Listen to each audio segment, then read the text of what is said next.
très heureuse de vous accueillir ici pour ce temps de conférence-débat autour d'un sujet qui nous est cher à toutes et à tous, qui est le sujet de la laïcité. On a voulu organiser un temps de réflexion autour du thème « Comment faire vivre l'esprit de 1905 en 2019 ?»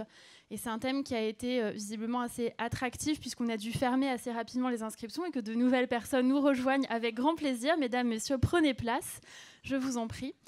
Je vais vous dire très rapidement ce que ce débat n'est pas, parce qu'il y a énormément de choses qui ont été écrites dans la presse qui ne sont pas toujours justes.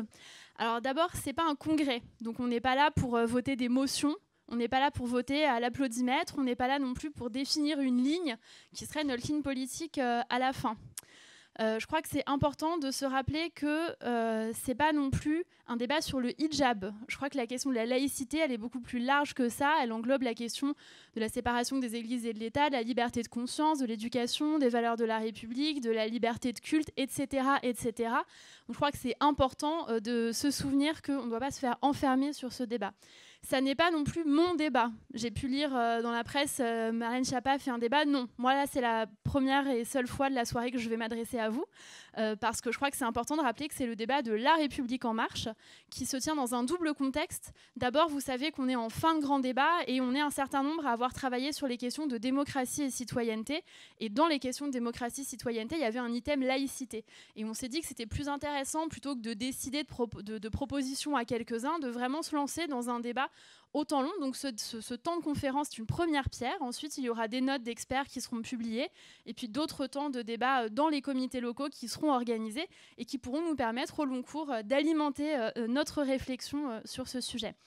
J'ai demandé à mon camarade Laurent Saint-Martin d'animer les échanges qui auront lieu tout à l'heure. Merci beaucoup. C'est pas au sens politique, hein, c'est une appellation générique.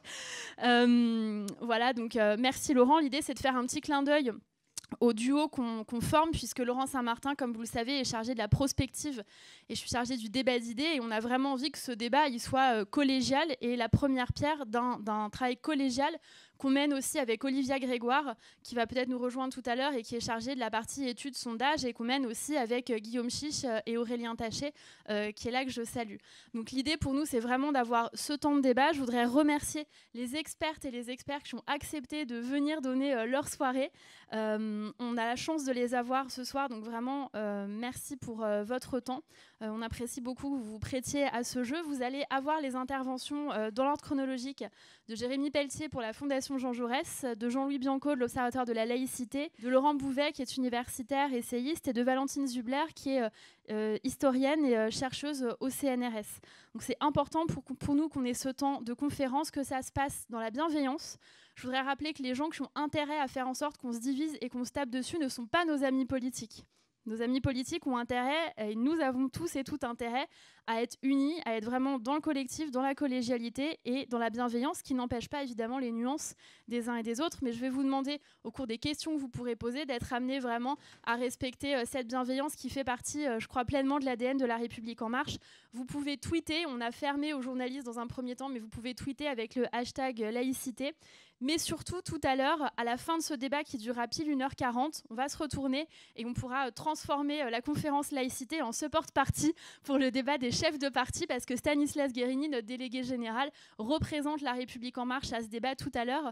Et je crois que c'est important qu'on soit aussi mobilisés pour encourager Stan. Donc, je vais laisser la parole sans plus tarder à Jérémy Pelletier de la Fondation Jean Jaurès, qui a la gentillesse de nous présenter en avant-première, en exclusivité, une étude sur la laïcité dans l'opinion. Et je voudrais terminer en saluant toutes les personnes qui, toute l'année, travaillent sur la question de la laïcité. Je sais que vous êtes nombreuses et nombreux et j'espère qu'on aura d'autres occasions d'y réfléchir, de partager et d'y travailler ensemble. Je vous souhaite une très bonne conférence débat et une très bonne soirée. Merci à vous.